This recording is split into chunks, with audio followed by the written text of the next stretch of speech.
So I'm just going to take you through some of the equipment that you can utilise to teach your dog scent work. So there's a range of different articles and equipment that you will need to start yourself out. So one of the first things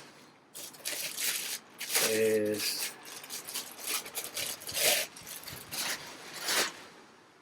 having a pot that you can train your dog to put their nose in, and in subsequent videos with Kaiser I'll show you how to do that.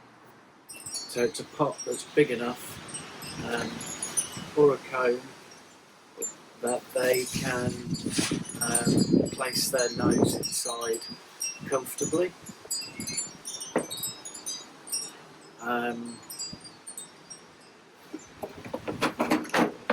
One of the other things we use are plant pots.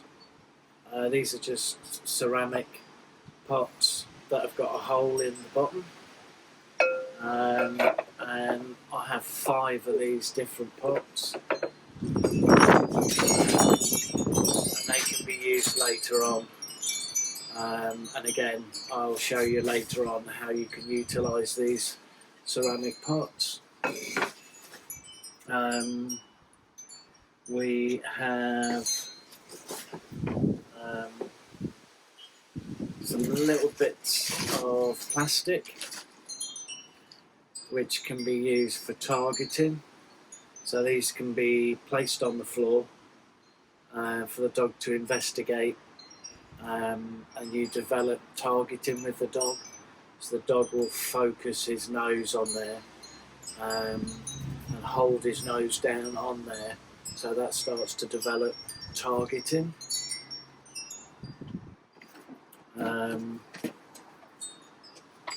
I've also got a small Tupperware pot, and in the top of that pot are quite a lot of holes that have been melted in. You can open the pot, and inside there you can put the target scent,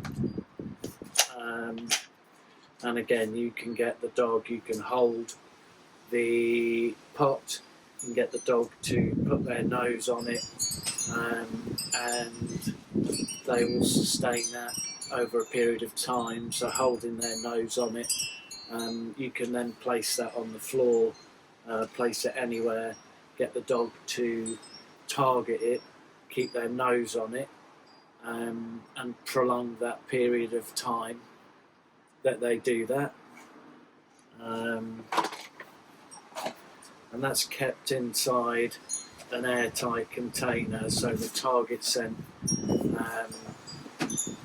is kept within that, so it's just not flowing everywhere.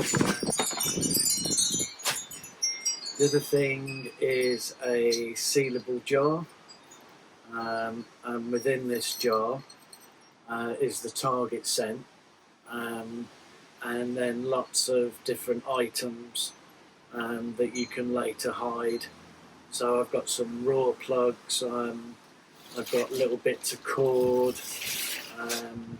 some little bits of plastic, again things that you can hide around the house or around the garden to get the dog to find that target scent.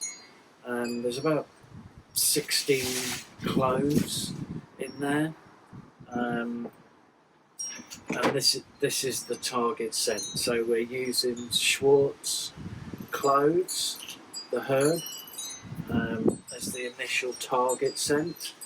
So I have a few pots of cloves that are utilised, and then again I've got some small pots with gauze in the top.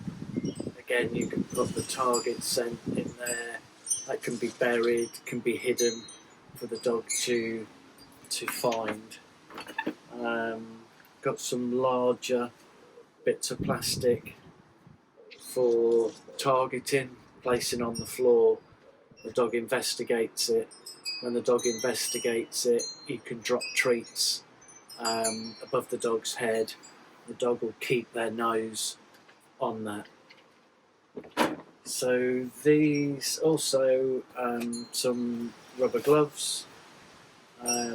So when you're placing items around, you can wear the rubber gloves so your scent isn't on those particular items, so the dog is searching for the scent and not your scent.